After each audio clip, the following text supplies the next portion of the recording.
जय श्री कृष्ण मित्रों हिंदू धर्म शास्त्रों में नाग को देवता का रूप माना जाता है। आप लोगों ने देखा होगा कि भगवान शिव भी अपने गले में हमेशा नाग को धारण किए रहते हैं। हिंदू धर्म में हर वर्ष नाग पंचमी पर नाग देवता का ही पूजा होता है। ये कहना गलत नहीं होगा कि सनातन धर्म में नागों का महत्व अत्यधिक है और नागों से जुड़ी कथाएं भी बेहद रोचक है। आज हम आपको 5 ऐसे महाबलशाली विषधर सांपों के बारे में बताने जा रहे हैं जिन्होंने अपने बल के मत में चूर होकर भगवान तक को चुनौती दे डाली थी। आइए जानते हैं एक एक करके कि इन 5 महाशक्तिशाली नागों के बारे में कि ये 5 महाशक्तिशाली नाग कौन कौन थे। समझने के लिए वीडियो के साथ अंत तक बने रहें। बहुत ही रोचक वीडियो होने वाली है। पहली बार चैनल पर हैं तो चैनल को सब्सक्राइब करें क्योंकि इस टाइप की तमाम वीडियोस को मैं लेकर के आता रहता हूँ। वीडियो पसंद आती है तो वीडियो को लाइक भी किया करें, अपने मित्रों के साथ शेयर भी करते रहें। आइए दोस्तों आगे हम लोग बात करते हैं। पहला वासुकी नाग। वासुकी नाग को भगवान शिव का प्रिय सेवक माना जाता है। हमारे पुराणों में वासुकी को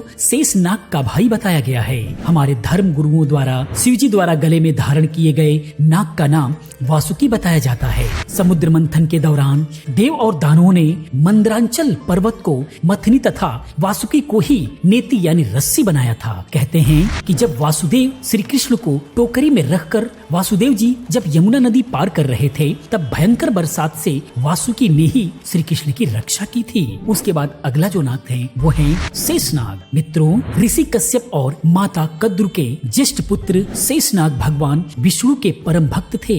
उन्होंने अपने नाग परिवार को त्याग कर गंधमादन पर्वत पर भगवान की भक्ति और घोर तपस्या की थी। हमारे पुराणों में बताया गया है कि तपस्या से प्रसन्न होकर ब्रह्मदेव ने शेषनाग को वरदान दिया और उन्हें पाताल लोक का राजा बना दिया। इसके अलावा उनके फन का सृष्टि का भार उठाने का आशीर्वाद भी दिया था। इसी कारण से कथाओं में कहा जाता है कि यह समस्त सृष्टि शेषनाग के शीश पर स्थापित है। उसके बाद अगला तक्षक नाग। मित्रों, इस नाग का वर्णन महाभारत में मिलता है। अर्जुन द्वारा खंडावन जला देने के बाद तक्षक वहां से निकल तक्षशिला जाकर रहने लगे। हमारे धर्म ग्रंथों में तक्षक को नागों के राजा के साथ साथ इंद्र के मित्र के रूप में भी वर्णित किया जाता है। जब राजा परीक्षित को ऋषि द्वारा दिए गए एक सांप के कारण तक्षक ने डस लिया था तो उसी समय उसकी मृत्यु हो गई थी, जिससे क्रोधित होकर परीक्षित पुत्र जन्मेजय ने उसी समय समस्त नागों के विनाश के लिए एक यज्ञ किया जिसमें अनेक सर्प आकर यज्ञ की अग्नि में गिरने लगे।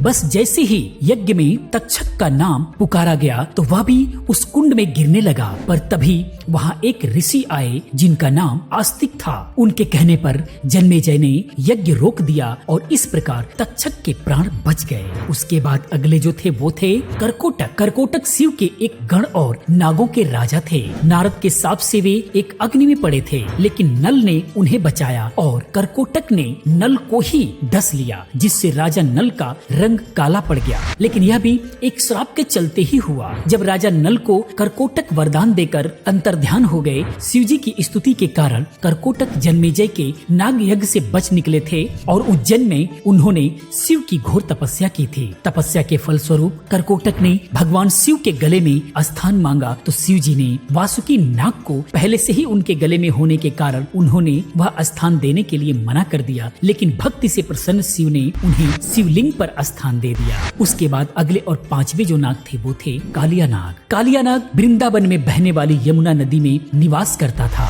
उसने वहाँ के लोगों का रहना दुश्वार कर दिया था। उसके वहाँ रहने से पानी इतना विषैला हो गया था कि कोई भी मानव, पक्षी या वानर नदी के पास जाने से डरता था। कालिया रमण एक द्वीप का निवासी था। नागों के शत्रु गरुड़ के डर से वह वृंदावन चला गया था। एक बार जब श्री कृष्ण अपने मित्रों के साथ नदी के किनारे खेल रहे थे तो उनकी गेंद नदी में गिर गई। तो इस गेंद को निकालने के लिए श्री कृष्ण ने नदी में छलांग लगा दी और वहाँ उस कालिया नाग ने श्री कृष्ण पे हमला कर दिया और अपना विषैला जहर उनके ऊपर उगलने लगा। पर शीघ्र ही श्री कृष्ण ने उस पर काबू पा लिया और उस नाग के फन पर सवार होकर वो नदी से बाहर आ गए। मित्रों, यह जानकारी आपको कैसी लगी कृपया कमेंट में जरूर बताएं। इसी प्रकार की तमाम वीडियोस को देखने के लिए चैनल को सब्सक्राइब करें, चैनल के साथ बने रहें क्योंकि इस टाइप की तमाम वीडियोस को मैं लेकर के आता रहता हूँ। मैं मिलता हूँ अगले किसी और रोचक वीडियो के साथ में। पूरी वीडियो देखने के लिए, चैनल को सब्सक्राइब करने के लिए आप सभी का बहुत बहुत आभार।